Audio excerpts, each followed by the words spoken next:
So today's topic is about accessibility testing. Accessibility testing is a topic that's quite popular. It has been popular for a couple of years now, and it's becoming even more popular in Europe. And later in the presentation, you will see why. And today, we'll be talking about accessibility testing and share some practical tips about accessibility in web applications and mobile applications. That's why I have my colleagues here. First of all, okay, let's introduce myself. So my name is Kristaps. I am Director of Public Relations here at TestDevelop, and I will have a pleasure in moderating this event today. Elena, hi Elena. Hello. Yeah, Elena Shishkevich is our accessibility testing department lead, and she will be responsible for topics about like regulations, standards, and she'll also share her knowledge on web accessibility issues. And we also have here our colleague Maris. Hi, Maris. Hey, everyone. Yeah, and Maris is a senior iOS developer, and he will talk about accessibility like issues for mobile applications. And I hope he'll touch not only iOS stuff, but also maybe something from the other big platform.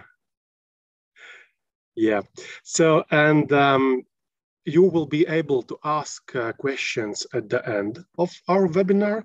Then I'll switch on the possibility to unmute yourselves and switch on cameras. Obviously, you can ask questions throughout the presentation via chat so that you don't miss or forget your question, and we'll get back and then answer all of these questions because we are here to answer questions, not only talk about our topic.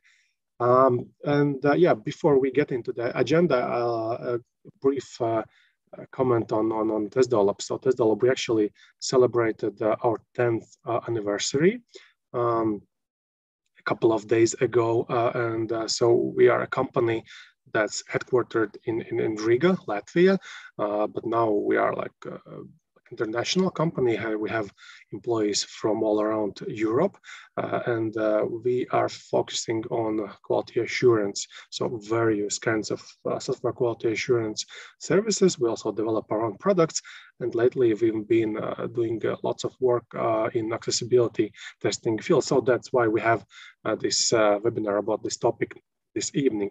So agenda for today, first of all, we'll talk a bit more about the importance of accessibility testing.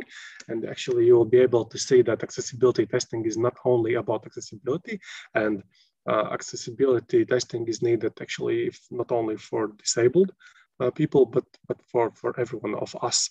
Then the second topic of this webinar is about types of disabilities. Then Elena will be sharing these various types and how they affect perception of software products. Yeah, and the third point is about accessibility standards and regulations. So you will get to know like what regulations are in effect in which regions, and also there will be some dates that, for example, in some regions these regulations are in effect already, but in some regions, particularly in Europe, there are some dates that you wouldn't want to miss.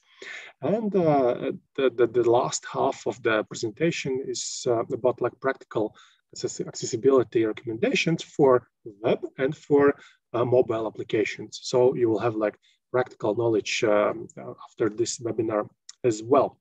So yes, and so let's move forward, and let's start with accessibility, like the definition of it.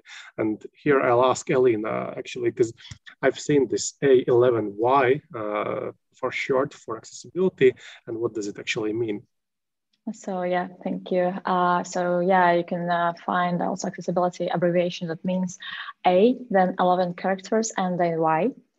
And what is accessibility? Accessibility is one of the key components of a high quality application that follows all the latest development guidelines and regulations. And it means that you are making your product more easily to use and interact to all the users, including people with disabilities. Okay, thank you.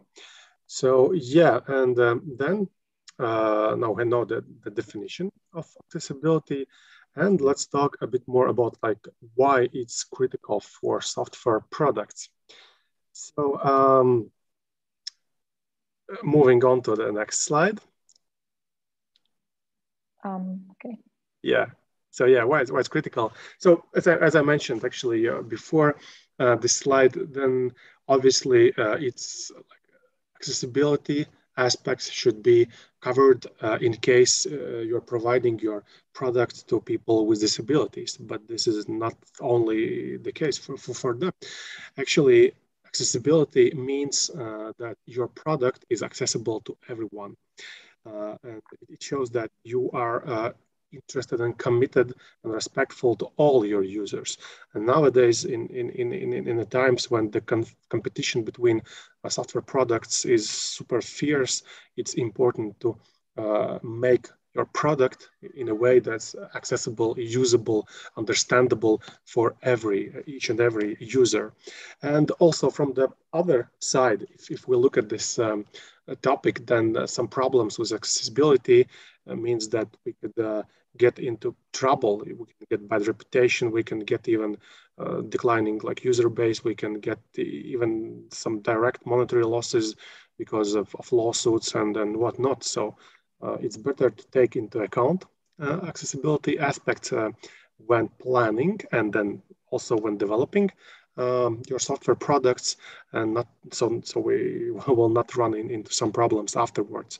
So, and here are like some ways or directions where we can see that accessibility is super important. So yeah, kind of obvious one is user experience. If we build the product correctly with all the accessibility aspects figured out, then obviously it will be more adaptive and more easily usable by our users. And it can lead to bigger number of these users or bigger audience. Then yes, then it also depends, are you making your product for public or private sector? There is also difference in different regions, and Elena will talk more about these regulations. And then for example, for public companies or organizations, it's super important to make these products accessible as much as possible. Then, as I mentioned in the previous slide, then reputation can get a hit if we make some missteps in accessibility field. So yeah, we should do everything correctly. And another like last but not least thing is that search engines favor these web pages that have all the texts, all the alternative texts, all the image captions correct. So even if you create your product, your web application, your web page correctly with all the accessibility things as needed, then you will be favored by search engines, and that could lead to more traffic that you could monetize, for example. And yeah, so these are just a couple of directions where we can see this, we can get problems maybe if we miss something from accessibility side. Now let's talk about types of disabilities, and yeah, I'm handing my virtual microphone to Elena, and let's hear what Elena has to say here. Yeah, thanks. So yeah, before I start talking about digital accessibility, let's take a look at types of disabilities and how we can create more accessible content for them. So it will help us to understand basic information about this topic and raise empathy. So we need to know for whom we are making our product and we are testing our products. So there are different disability classifications, but today let's talk about the main 6 categories, like vision impairments, hearing impairments, mobility and physical impairments, cognitive or learning, psychological, and temporary or situational disabilities. And so let's start with vision disabilities. Example of vision impairments are blindness, partial loss of vision, serious difficulty seeing even when wearing glasses, some ocular traumas, and color blindness, of course. And when you are making or testing your digital product, please ensure that your product text and non-text elements has sufficient contrast, and please let users change the contrast between background and text. Second, use text information as much as possible and avoid of images of text. Use readable font size as much as possible, and remember that the user should be able to resize text. Try to avoid horizontal scroll. Also, when text is magnified to 200 or 400%. Try to use logical or linear layout.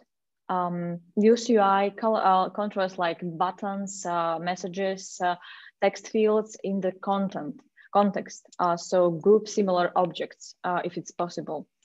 And try to use combination text plus shape plus color to provide users important information like validation errors, for example.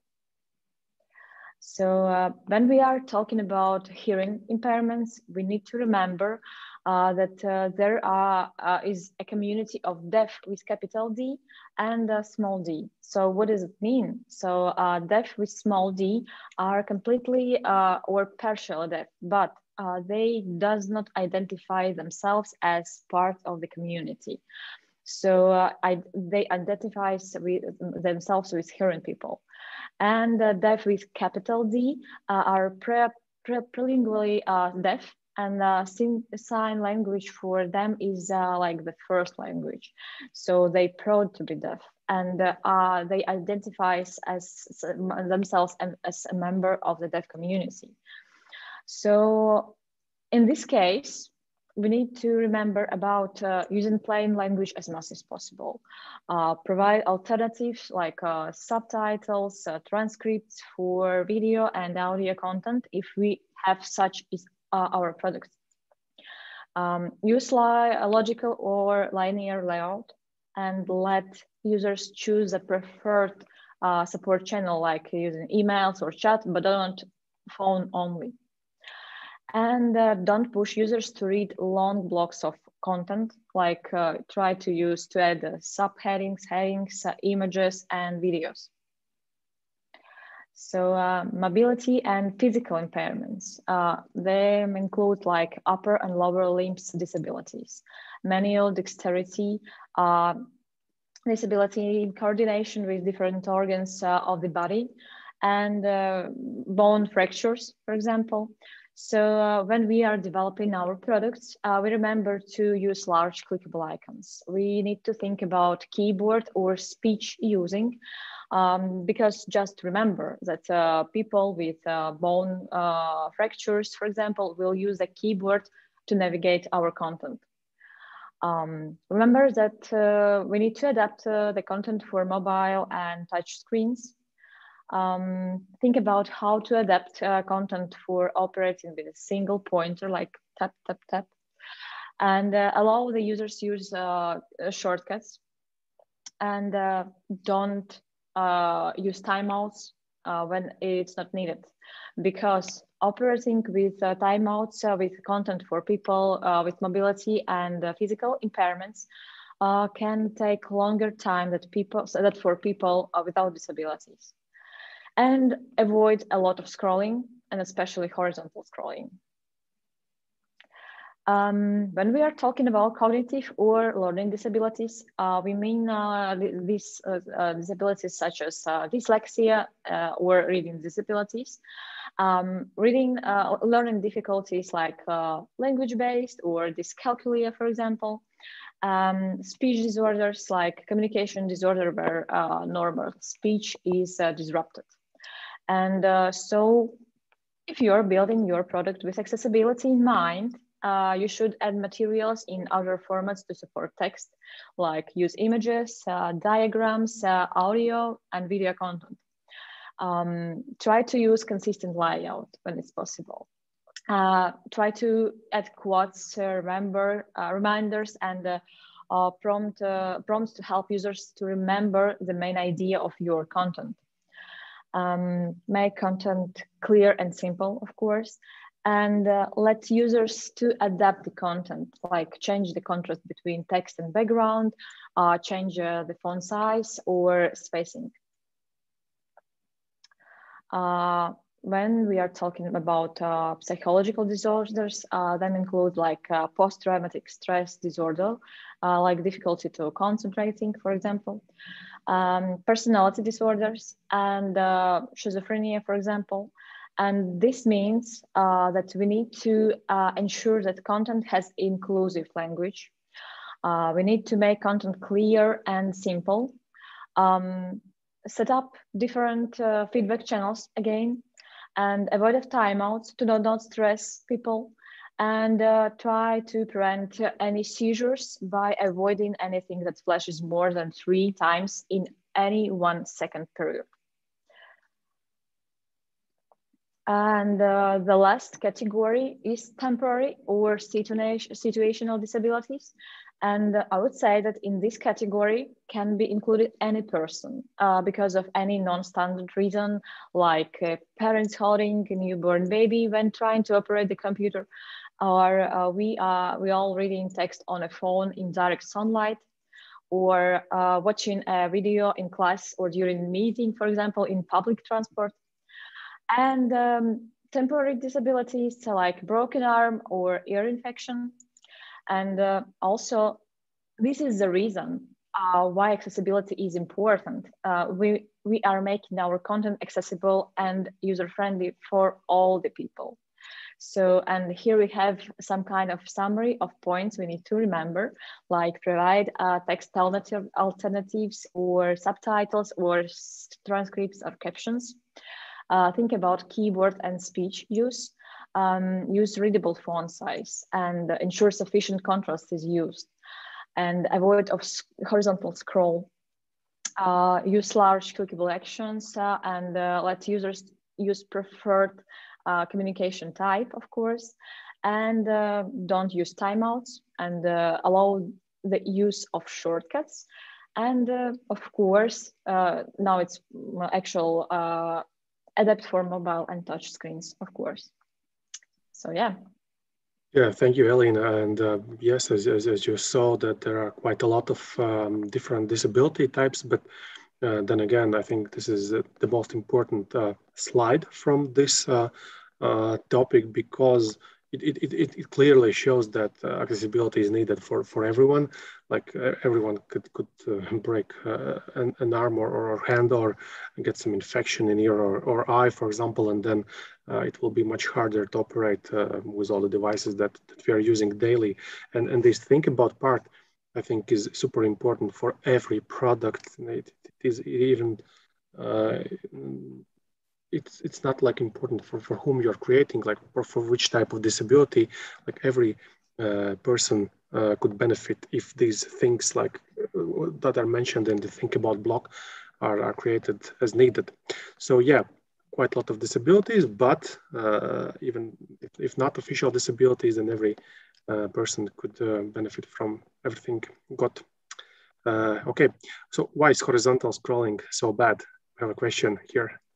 If you can answer in one paragraph. Because it takes more actions for users. You need to scroll down, and you need to scroll to the left and the right. And if you are reading text, it's not readable at all. So you're always scrolling left to the right, yes. a bit up, and left to the right again. Okay. Yes, and yeah. Yeah, hope that answers your question. So now we are moving to our second topic today. So accessibility standards and regulations. So I think the next slide is with all the map and then different regulations that we have. Elena, go on, please. Yes, and as you told previously, a lot of countries has their own accessibility standards and regulations, which applies to different areas of life. So let's take a look at standards related to digital accessibility. And first regulation will be Americans with Disabilities Act, or ADA, that ensures that people with disabilities have the same rights and opportunities as everyone else in the world. So it applies to public and private sector, and as well as applies to electronic and information technologies, which includes websites. And this civil right law is already in effect in the US, in the United States. So Section 508, next regulation, is a federal law. So that requires federal agencies to maintain and use the information and communication technologies that people with disabilities can use, like accessible to everyone. And it applies to federal agencies and departments. And this civil right law is already in place and in effect in the United States too. So third regulation is EN 301549.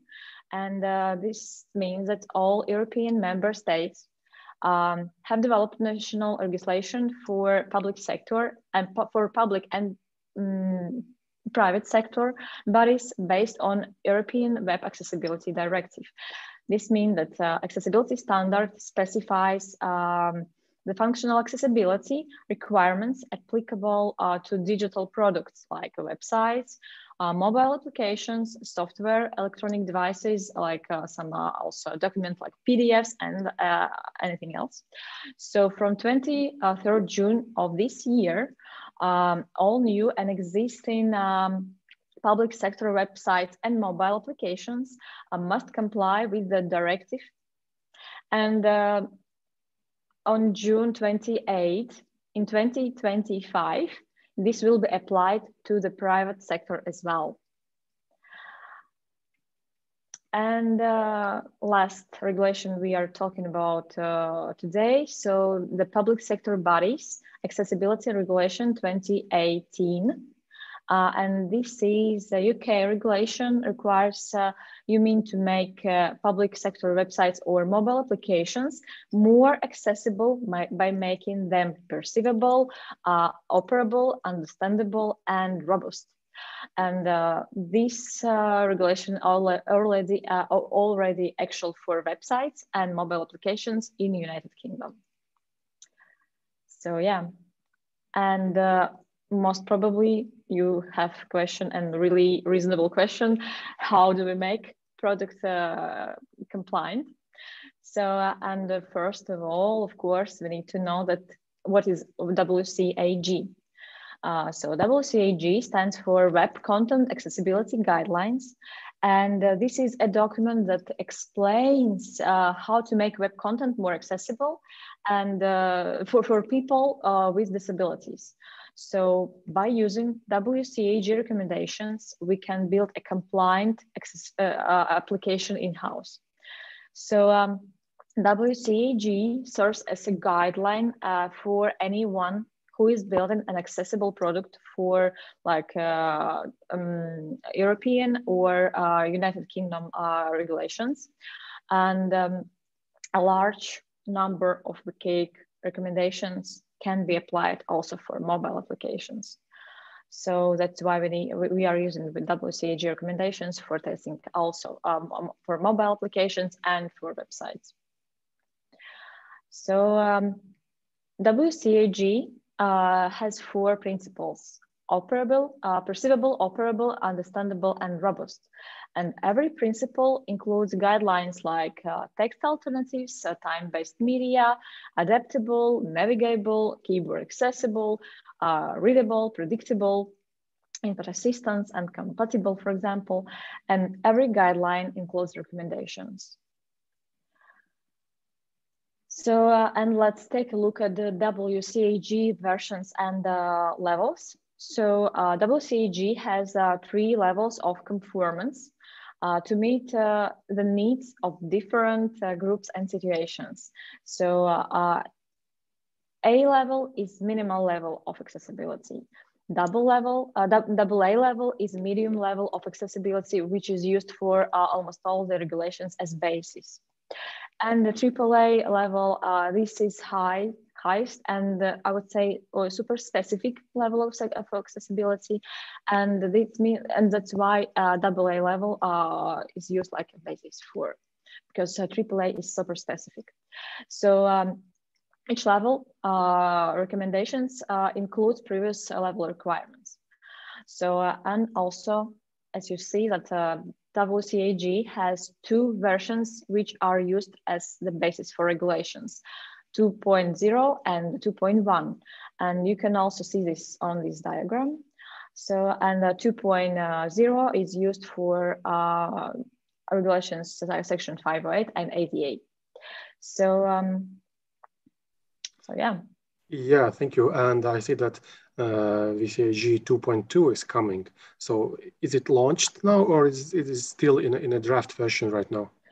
WCAG 2.2 are like recommendations are in working status now, like in working draft status. And this provides nine additional success criteria like dragging movements, visible controls, consistent help, and so on.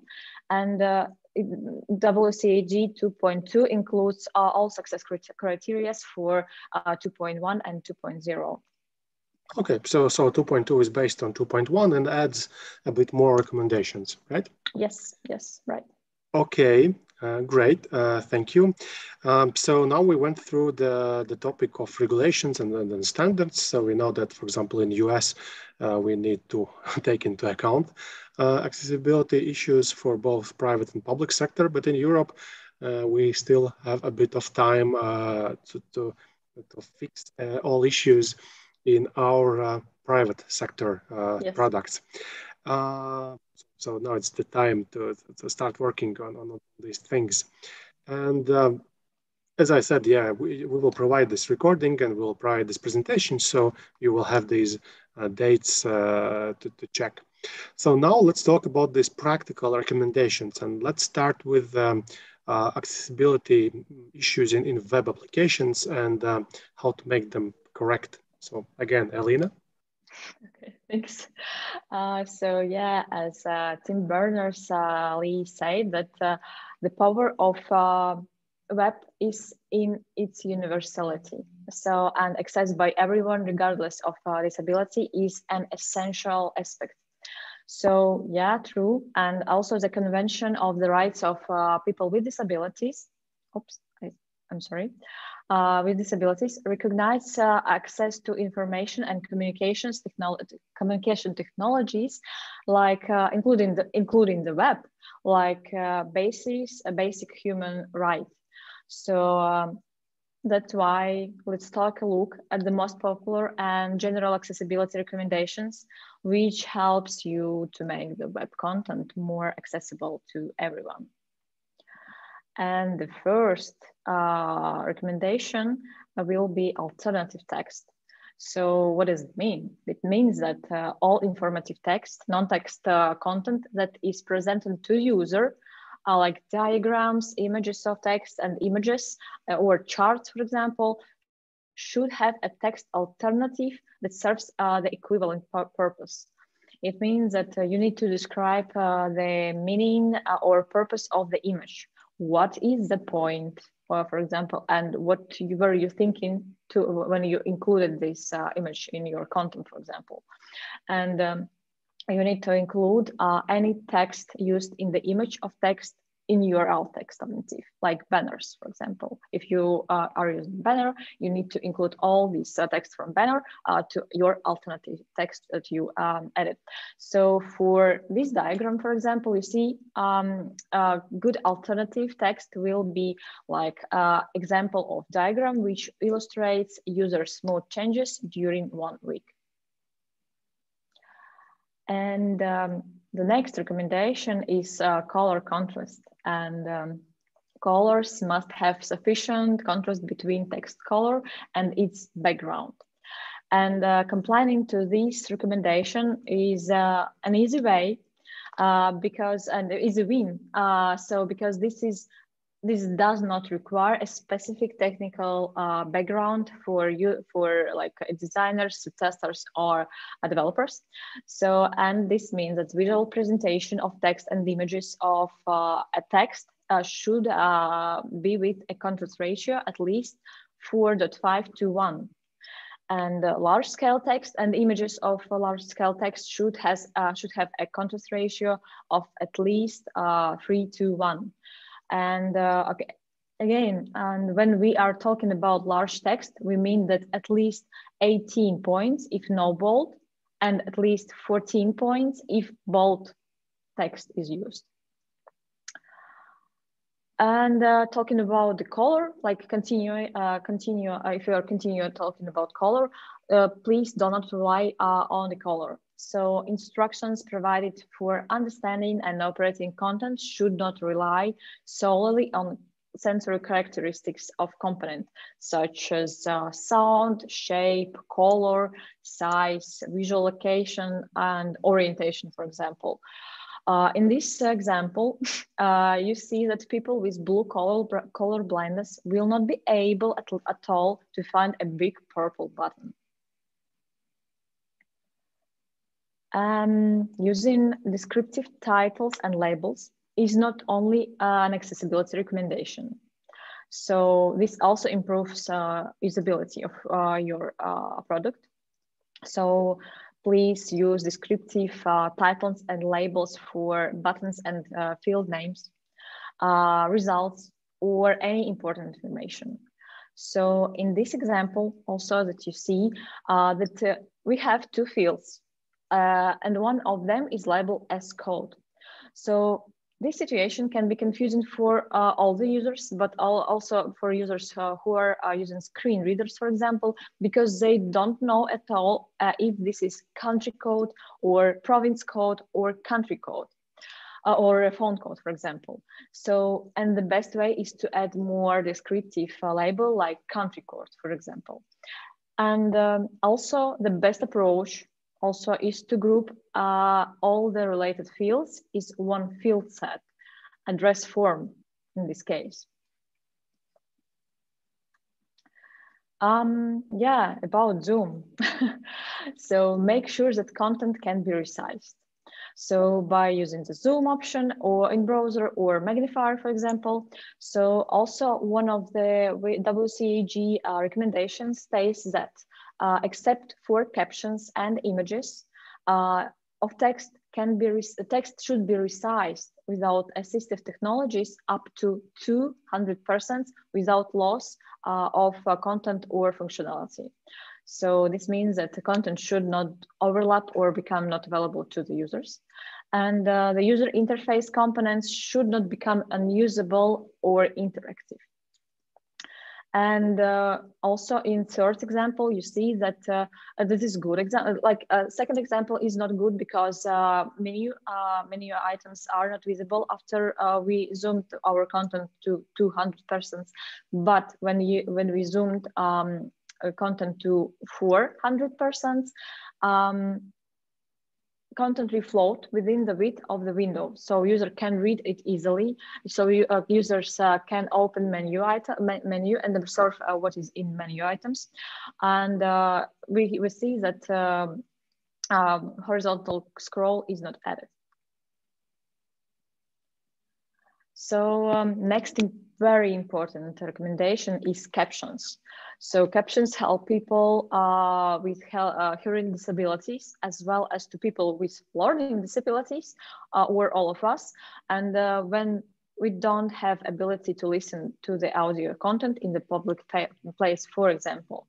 And we need to remember so that we need to provide captions for videos that have audio. We need to provide captions or in multiple languages.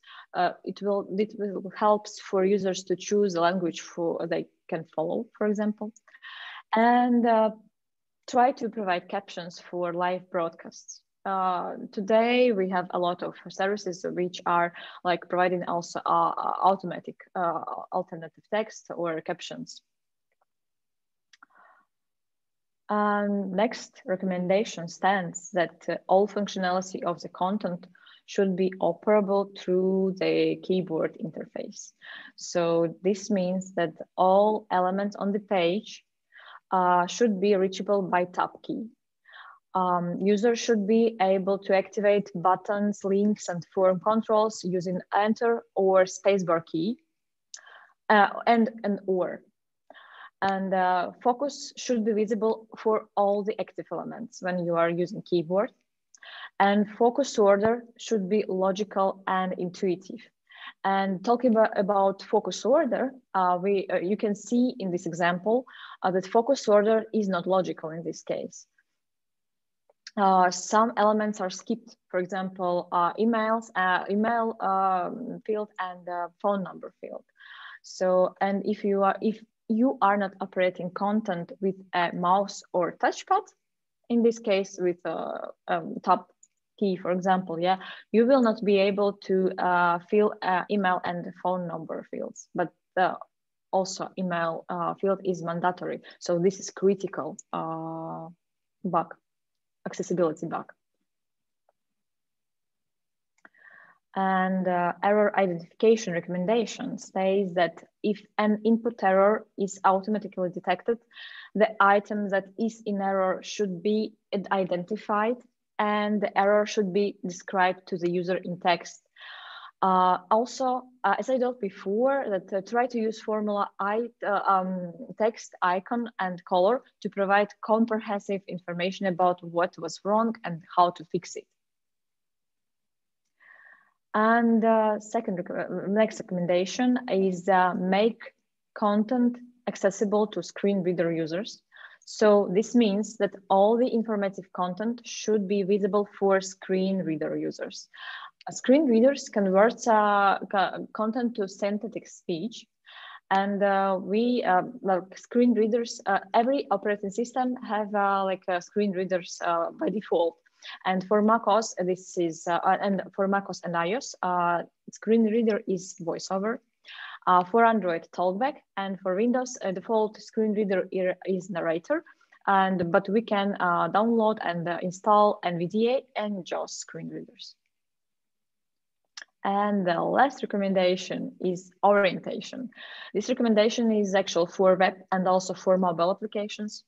And this says that content does not restrict its view and operation to a single display orientation, such as portrait or landscape, unless a specific display orientation is essential. And the classical example of essential orientation is like piano app. We need to use landscape mode in this case. And as you see that two examples, so the users can't rotate the iPads because it's attached to the user's wheelchair, and but application supports only portrait mode. This is like critical accessibility defect too. So, and good example that the app works in both landscape and portrait orientations. So, yes, yeah. Thank you, Elena. So as you saw that there are quite a lot of different types of disabilities, and there are even more recommendations on accessibility issues that need to be fixed before going live in the best case. And Elena, I think could spend a couple of more hours talking about these recommendations. But I have a question to you right now. So are there like tools or some scanners available that can help you in creating reports, for example, for web applications that shows, for example, oh, you are missing these alt texts here and there, you're missing some maybe, oh, you have text in an image. Are there such tools, and can we rely on them? Okay. So yeah, there are a lot of browser extensions and like tools for evaluating accessibility, but I would say that Wave tool is the most popular for this topic, and it can be installed as browser extension to Chrome browser, for example, and I think to Mozilla too. And automated test tools can help to check the page defects on HTML level, for also color contrast, incorrect page structure, or area-related failures, like if alt text attribute is added to your UI element, for example. But in accessibility testing, automation can catch only small part of actual defects. In average, it should be 20%, because a lot of false positive results can be received, and not all the defects can be found using automation. For example, like using formative or non-formative alternative text. If this text has, like, if this alternative text is diagram or diagram that explains something information. Yeah, so we need to check this manually. Also analyzing the dynamic elements behavior and meaningful focus order used, for example. So this kind of testing, like accessibility testing, it's mostly is run by manual testers. So I would say accessibility testers are doing their job so manually, and we using automation to cover some kind of really, I would say, incorrect page structure, tag problems, color contrast, and something else. But biggest part can't be automated at all. Okay, thank you. So that means, okay, we can use these automated tools, but from the other hand, let's get our VCAG recommendations manual. How huge is that? Like, how many pages? WCAG 2.1 recommendation has more than 45 recommendations. Oh, quite a lot. So yeah, but we of course we need we can we need to analyze our products, yeah, and not all the recommendations can be actual for our product. For example, if we have no video content, so it means that recommendation related to video or audio should not be actual for us. So yeah. Okay, thank you. So yes, thank you, Elena, for your part in this presentation, talking about all the standards, regulations, and types of disabilities, and now about accessibility issues that could be found in web applications. Now let's move on to mobile application side of things and accessibility in mobile applications. And let's hear from Maris, and I really hope you will mention Android at some point as well, even though you are iOS developer. And we'll see, Kristaps, we'll see. Okay, let's talk about the mobile platforms now. Mobile applications are very similar to the web applications. They also contain buttons, texts, images, and a lot of other things. Developers like to make their applications look expressive, luxury, and best of their kind. They pay attention to every little detail on the screen, how that button looks over there, how that text is displayed in multiple lines, how that image is cropped, and so on. But does the developers remember that their application will be used by all people, including ones with disabilities? It could be that the user who just downloaded your best of the kind application just can't use that awesome feature which makes this app so special. And because of that, this user most probably will just delete it. Let's take a look how to prevent scenarios like this and how to improve the accessibility of your application. So let's see how iOS operating system handles the accessibility. On iOS, most user interface elements are accessible by default. Yes, that's true. When a developer creates a screen, iOS automatically scans it and creates a textual representation of the elements on that screen. And then comes in the voiceover. VoiceOver is a gesture-based screen reader, which gives an audible description of what's on your screen. So when the user touches the screen or drags finger over it, VoiceOver speaks the name of the element under the user's finger, including icons and texts. These textual representations of elements are called accessibility texts, and they can be automatically generated by the operating system or manually provided by the developers. In my personal experience, most of developers tend to leave the automatically generated accessibility texts in their applications rather than providing custom ones. Why it is like that, we will see later in the presentation. So how exactly does it work? As I already mentioned, iOS can automatically scan the screen and create a textual representation of the elements on the screen. So when the voiceover comes in to help user to see the screen, it can just read out the necessary representations of those elements. So let's look at this application. The title of the screen will be read as Rate My Day header. It's just a simple text on screen. Therefore, it's not hard for VoiceOver to read it correctly. The button at the bottom of the screen will be read as Add button. The VoiceOver just reads the image names out loud. So lucky for us, the name of the plus image, which is used here, is Add. We can think that maybe iOS can tell somehow from the code what this button will do and automatically adapt the accessibility text for it. But in reality, it doesn't happen like that. iOS can't tell anything about the logic behind the button. We just got lucky this time that the icon name kind of represents what will be done when the button is tapped. But how much context is provided by the automatically generated Add button accessibility text for visually impaired people? It does not really describe what exactly will be added when the button is tapped. Maybe it will add new buttons to the screen. Who knows? Accessibility text always needs to give as much context as possible to the user. It would be a lot better if the developer would manually provide accessibility text here. Maybe add rating for today button. Now the user would better understand what exactly the button will do. And what about the rows inside the list? You can see that the auto-generated accessibility text here is really bad.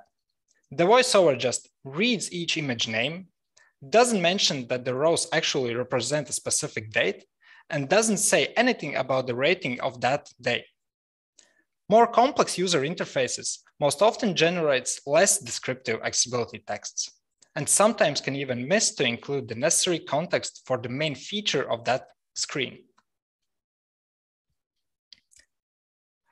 This is a simulation to illustrate how the VoiceOver and also the visually impaired people see or hear the screen. As you can see here, those rows doesn't give any meaningful information to the user, and the main idea of the app is lost.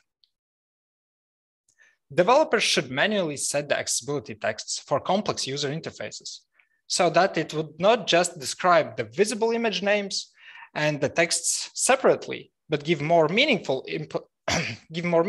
information to the user about what exactly is shown in the list.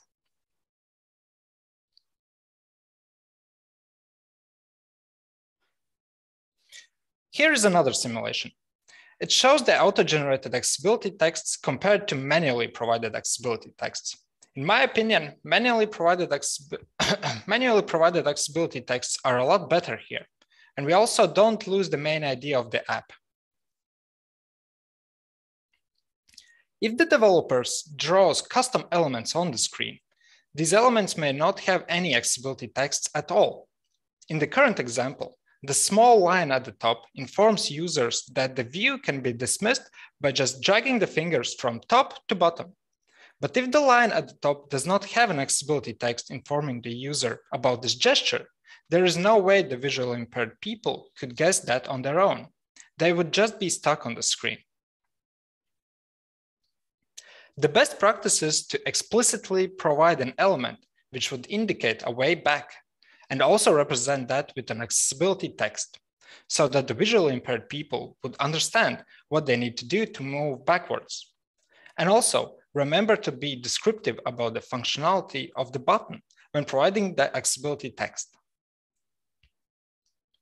As developers, we should always keep in mind the element order on the screen. In this example, user can always access the floating button, no matter how far they have scrolled down the list. But when the VoiceOver tries to read all the elements on the screen one by one, By default, it will start from the top and move to the bottom. That means it will go through all the rows in the list. Also those ones which are not visible at the current moment and will only appear later. And only then it will get till the floating add rating for today button. It will be really frustrating for the user to always listen for all the dates and ratings before being able to add a new one. Always try to order the elements in more logical order. Like here, it would be a lot better to access the floating button just before starting to go over the list. Users have the capability of changing the text size for whole device from native iOS settings. Therefore, our applications should always respect these changes and also adapt the user interface automatically. If we do not do that, users can easily overlook important screen elements, which can result in bad user experience. And we all know that bad user experience comes with 1-star ratings for your applications on the App Store or Google Play. And nobody wants that. So let's talk about testing the accessibility on mobile devices. One possibility why developers tend to forget or just don't want to deal with the accessibility implementations is that maybe they think that it's really hard to test it. Developers can verify accessibility basically in 2 ways on iOS devices. First, by enabling the voiceover on a real device and using it to actually verify the elements.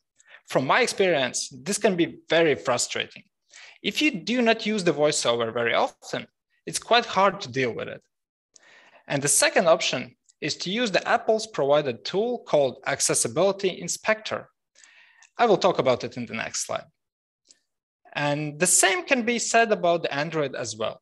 You can use the talkback, which is basically the same as voiceover. It pronounces the accessibility text out loud. Or you can use the tool called Accessibility Scanner, which is provided by the Google. So Accessibility Inspector is personally my favorite way how to verify accessibility texts for the application. It can show accessibility texts and their order for all elements, read out loud the texts just like the voiceover would do, perform different actions with the elements, change the text size dynamically without the need to change it inside the operating system settings, increase contrast, reduce transparency, and more. This is a really useful tool, and our testers use it daily to verify the application's accessibility state. This tool also helps me when I'm trying to write some user interface tests by showing different element accessibility identifiers so that I could target and validate each element separately. If you need any help with this tool or accessibility testing in general, you can always contact us and we will try to help you out. Yes, thank you, Mars, and I hope you'll be sleeping well after mentioning Android for a couple of times in your part of the presentation. And hopefully. Okay, one thing is tools that you mentioned in a previous slide, but I think all these things that you showed with iOS application are super applicable to Android application as well. These are just guidelines how to make them well. But I have a question for you as well. So why are developers relying so much on these auto-generated texts? Is it like super hard to create them manually in a correct way? So where is the problem? What do you think? That's a good question, Kristaps.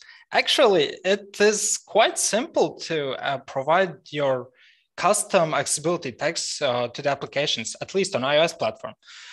It's basically one line of code, and you can provide your own custom text for that specific label or that image.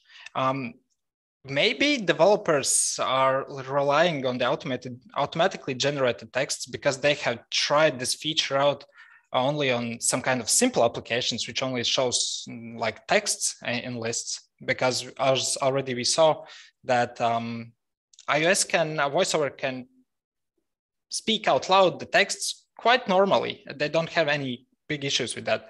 The main issues appear when you are using some specific layouts or images with different names. So my guess is that they had just tested it out with simple applications and they saw that, oh, it works perfectly. And they just don't want to invest any additional time by providing manual texts all over the application. Yeah, it could be so. But I think, again, both for web applications and for mobile applications, these accessibility issues um, needs to be like taken into account when planning these products, for example. And then like the use of tools or use of approaches is like a secondary question. And like then you will not miss some important things. For example, if a layout changes or some increases the complexity of application, yeah, so you will just not miss these things because in the planning you have planned for these accessibility issues from the start. So yeah, thank you, Mars, for your part. And this actually concludes our informative part of the webinar. So, and the general takeaway points from our webinar is that accessibility is not only about accessibility, and therefore disability is not only about people with permanent or official disability, as we saw in the start of the webinar.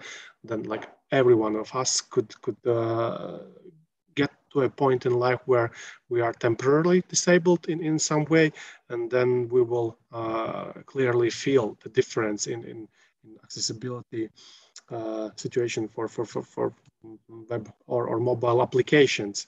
And then you had quite a lot of examples for both web and mobile that you should take into account when building these products. And another important thing that we touched today is about the regulations, and many regulations are already in place. For example, in the United States, we have ADA, and we have some regulations in the European Union as well, and UK that are in effect. Only I think the one thing that's in future, not so far, is European Union and for private sector, right, Elena? 2025 was the year. Yes, you are right. July something something. June 25. June. Yeah, June 25. Sorry. No, 28. Yeah. Okay. We'll get that into presentation. Yeah, and as Elena mentioned, in her part, then don't rely on automation results using some scanners or some extensions in browser. They can help you understand, maybe catch some things, but still, as I said in previous slide, you need to plan for the things before starting to build, actually, and then it will not be a problem because like more like big part of these accessibility issues could arise when your layout, for example, is not planned correctly. Yeah, then obviously you will have some things that you just miss, and then you have problems. And as we saw in the start of this webinar, that lead could lead to 1-star ratings, bad press, some lawsuits, maybe in the worst case scenario. So it's important. Okay, we went through the presentation, and then one last question is, okay, but so for example, I've built a web page or some mobile application, and I didn't think about accessibility before listening to this presentation, to this webinar. So where should I start if I have already running a product, and like from which site should I just get? Should I download VCAG recommendations and try to go through, or how? I can answer your question. Yeah, so of course, every situation is individual. So, but you can start with initial accessibility assessment to get a comprehensive report about what is good, what is bad, which features are more accessible, which are not. And next steps are like think how to integrate accessibility process in a software development lifecycle, for example. Yeah, and because you need to teach your development team what is accessibility, how accessibility can be implemented in design, for example. You need to teach your testers how to make some quick checks or tests for about accessibility. Yeah, and then you can start adding accessibility testing as separate testing type, because this is non-functional testing, and it can be mixed with functional testing for all the scenarios, because for example, screen reader testing. This is specific kind of testing, and this is specific software that it's time consuming. So so yeah, it should be like the best way is to add accessibility testing as separate testing together with functional testing. Okay. So yeah. Okay, thank you for your answer. And actually, I remember that lately we published 3 articles on our blog, so TestDevelop blog. You can Google it or find from our webpage. And these 3 articles were somewhat related to accessibility testing and around topics that we discussed here today. First one was the importance and key differences of usability, user experience, and accessibility testing. These are kind of, in a way, similar, but there are differences. Then we had another article about the regulations of accessibility testing, and again, 5 reasons why you need accessibility testing right now. So if you would like to know more about the content of these articles, just go and read, and then you'll have more info to pitch to your teams. Yes, and so thank you for being here, joining our webinar and listening. And then now it's your time to ask questions. Now I'll switch on the possibility to unmute yourselves. Okay, couple of seconds and it should be live. So yeah, if you have some questions, feel free to ask and we are here to answer all these questions. You should be able to unmute yourself now. If not, write in chat. Oh, we have one question in chat, so I'll read that. Okay, so how to deal with older version support, for example, older browsers or OS versions on mobile platforms? Are there any problems or troubleshooting should be done to avoid problems and reach near perfect experience with the product? So how to deal with older version support? I think let's start with Mars this time, like in regards to mobile applications, and then Elena about the web. Thanks. Okay.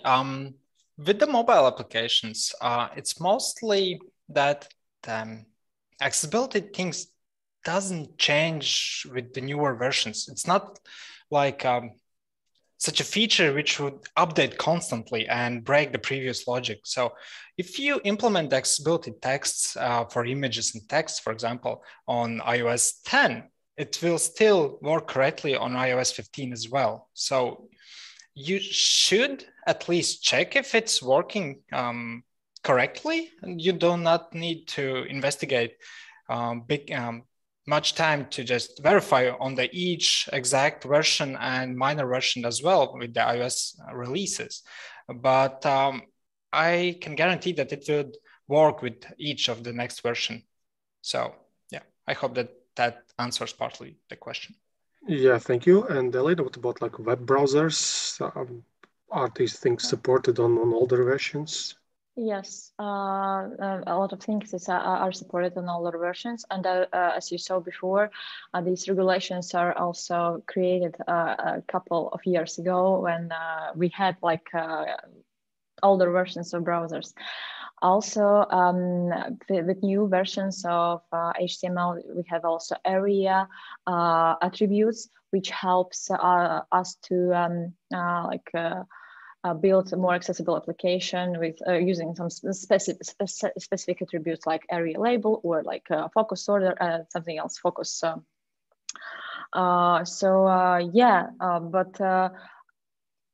I would say that there should not be problems with older versions, because really this is true that with WCAG recommendations are in place for more than 10 years.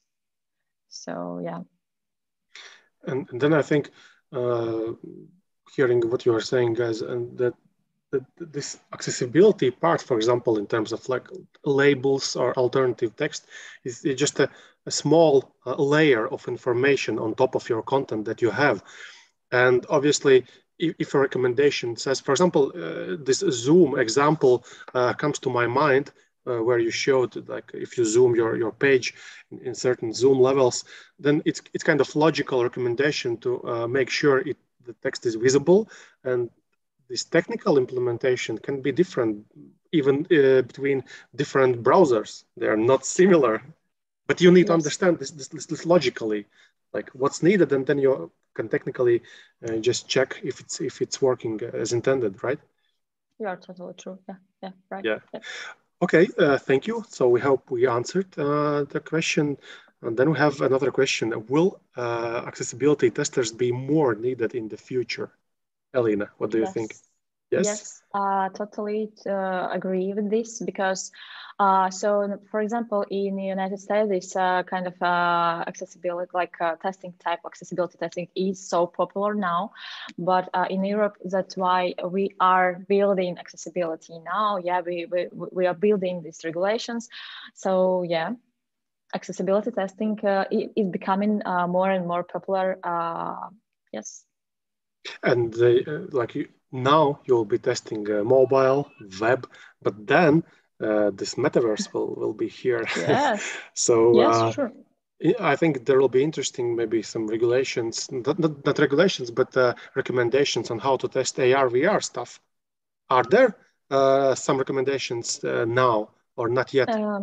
Not yet, but a lot of recommendations of a cake, like it can help to understand what need to be implemented and how we can think with accessibility in mind to test or develop our metaverse applications for sure.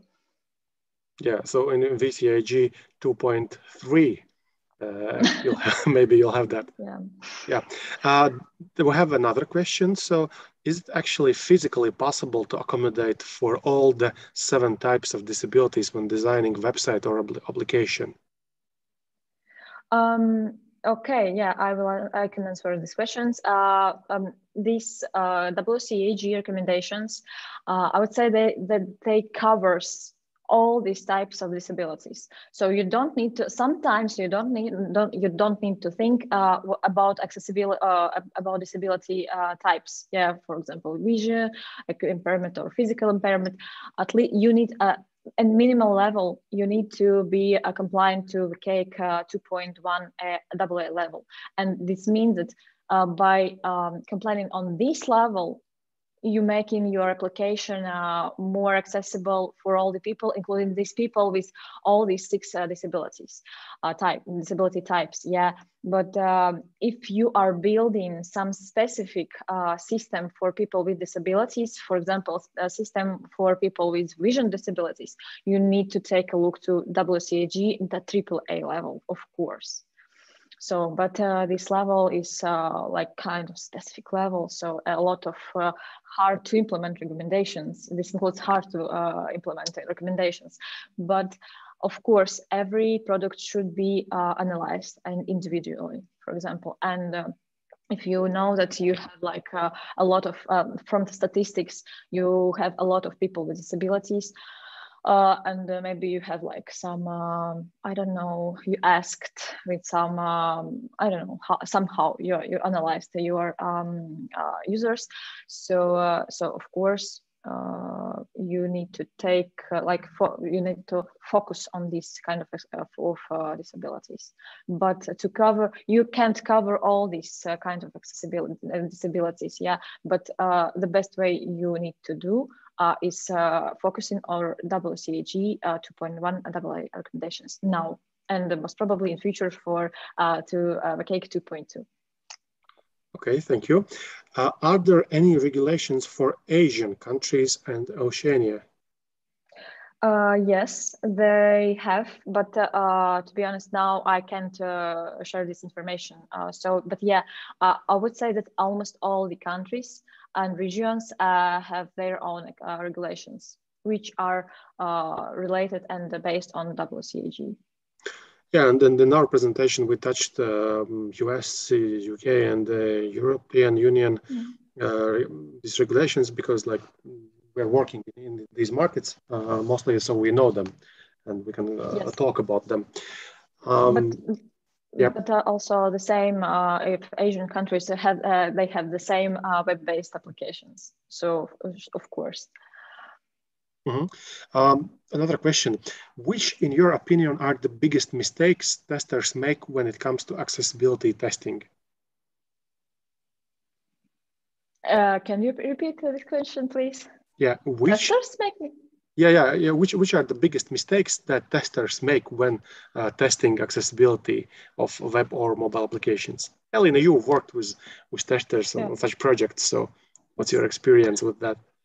I would say that I can't tell that we are making some mistakes, but when testers, for example, starting learning this accessibility testing, for example, the hardest thing is understand how to work with a screen reader, because every screen reader has like specific key combinations, and you need to adapt to every operating system. Like, hey, now I'm checking this on Windows and with NVDA screen reader. Yeah, but then I need to jump to Mac to double check this mistake, for example, on macOS using VoiceOver. Yeah, and this is so. Yeah, we have a lot of. So sometimes you need a week to understand and learn how to work with this. So this is not mistake. This is part of the work. Yeah, this is like super popular problem, and why people, why not all the testers like accessibility testing, because you need to have a patience to like to learn some software for like 1 week or for a couple of days. So yeah, but after then this is like really easy, super easy to work with them. Yeah, thank you.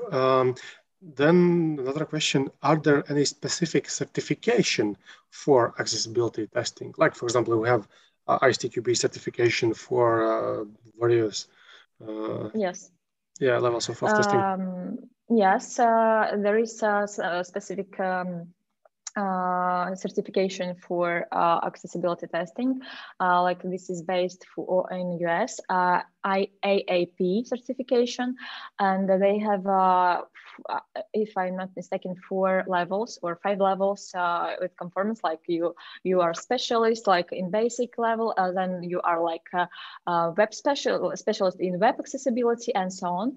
Also, ISTQB certification has the usability tester foundation level certification, of course, and some information about accessibility is covered in this syllabus together with accessibility, usability, and user experience testing. Yeah. Mm-hmm. Yes, I see in ISTQB webpage that in the specialist track you have usability testing certification. Yes. How accessible are Latvian websites from 1 to 10? Which Latvian websites? Yes, which Latvian websites. But I would say that in average, we can't.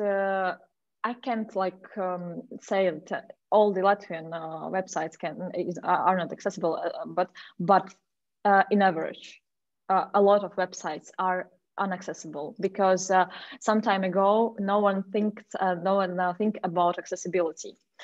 So and I would say in average, about if we are talking about websites I checked and tested, not about our clients, for example, but I checked some news portals or some random websites. Yeah. So I would say that maybe 5, 6, sometime 4. Because really, also this is actually for private sector. If private sector, like a person created some small website for like personal use, or some for client, for some specific clients, yeah, most probably they didn't know at all about accessibility. So I would say that public sector should be focused now, because public sector, this sector includes like governmental websites and some really governmental websites, which should be used by all the people and should be accessible to all the people, including people with disabilities, because we have like one system to log in to check our health status, yeah, or to travel, or to check our, like, I don't know, any official information, any governmental information. So yeah, that these instances should be focused as much as possible on accessibility now. Yes, so there is room for improvement. Mars. Yes, totally. Yeah, a question for you. Is Apple taking into account these accessibility issues when you are submitting your application for a review to App Store? Is it important? Sadly, but not always.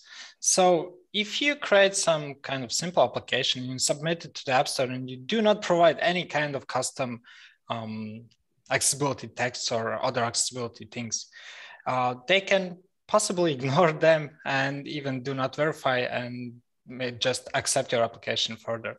But I really hope that in future that will change. And yeah, they're slowly but starting to adding something, at least planning to add some kind of additional verifications for these accessibility things. But for now, I don't think so.